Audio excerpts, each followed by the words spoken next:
Здравствуйте, ребята! Суммативное оценивание за третью четверть. Прослушайте текст «Традиции и обычаи святок». По заголовку текста, ребята, предположите, о чем пойдет речь в тексте.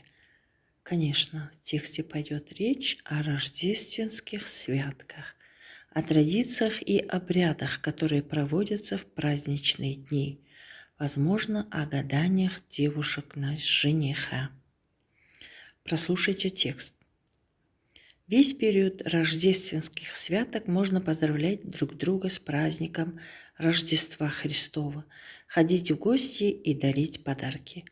Известна еще одна давняя традиция, которой с удовольствием на святки предавались наши предки – гаданию.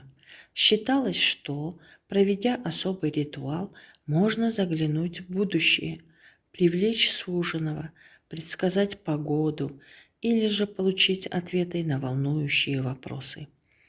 По поверью, в святочные дни на землю сходят духи, как плохие, так и хорошие. И именно они помогают гадающим получить доступ к скрытой информации. Что только не использовали наши предки для гадания. В ход шли и воск, и зеркала, и яйца, и всевозможные крупы. В общем, все, что под руку подвернется.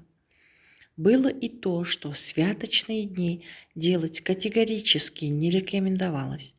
Нельзя было пересчитывать деньги, особенно мелкие монеты. Считалось, что этим можно привлечь слезы. Нельзя было в праздничные дни шить, вязать и вышивать. Это могло повлечь за собой долгие хлопоты.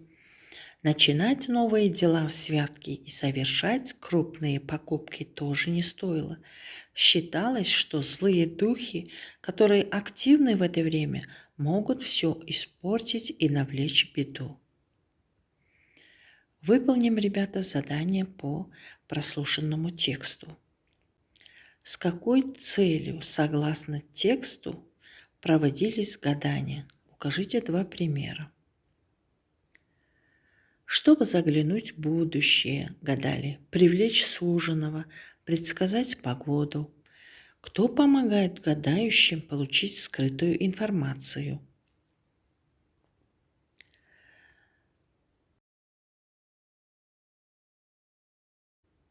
Какие предметы для гадания не использовали предки, а воду не использовали? Правильный ответ – вода.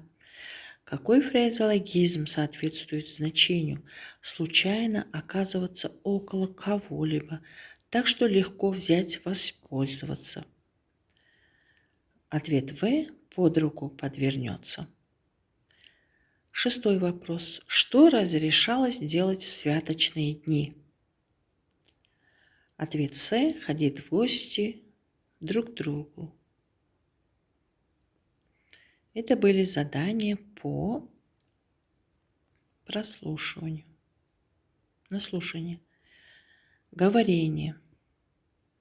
Постройте аргументированные высказывания, рассуждения с элементами описания или повествования, выбрав одну из предложенных тем. Соблюдайте орфоэпические нормы, оцените монолог одноклассника в соответствии с заданием.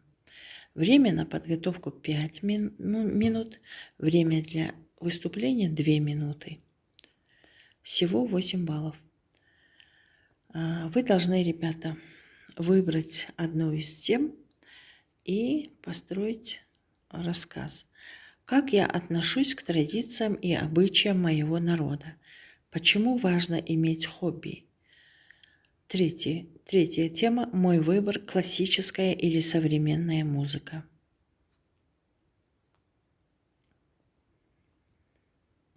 Задание на чтение. Прочитайте тексты и выполните задание. Здесь даны 2 вопроса. 2 текста. Первое задание. Какое значение имеет термин «эффект Моцарта»? С чем сравнивает Лев Николаевич Толстой слушание музыки? Что объединяет два текста? Четвертый вопрос. Чем отличается содержание текста первого от содержания текста второго?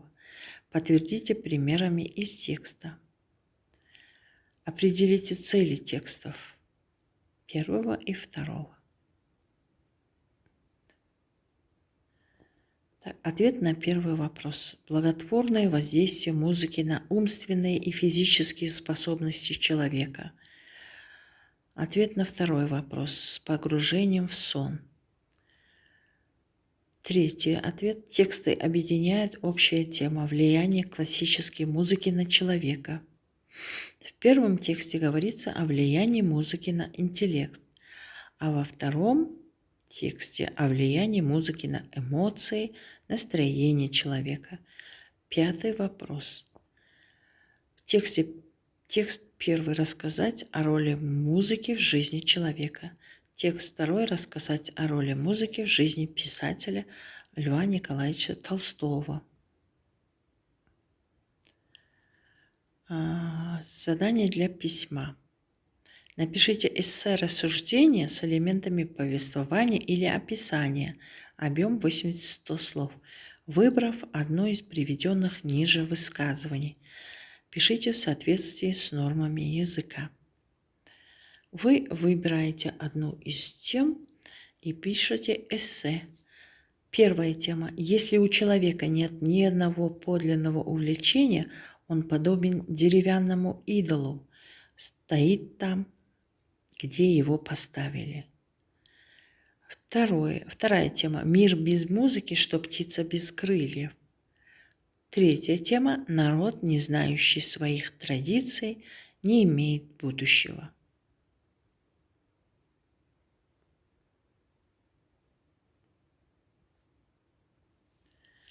До свидания, ребята. До следующих встреч.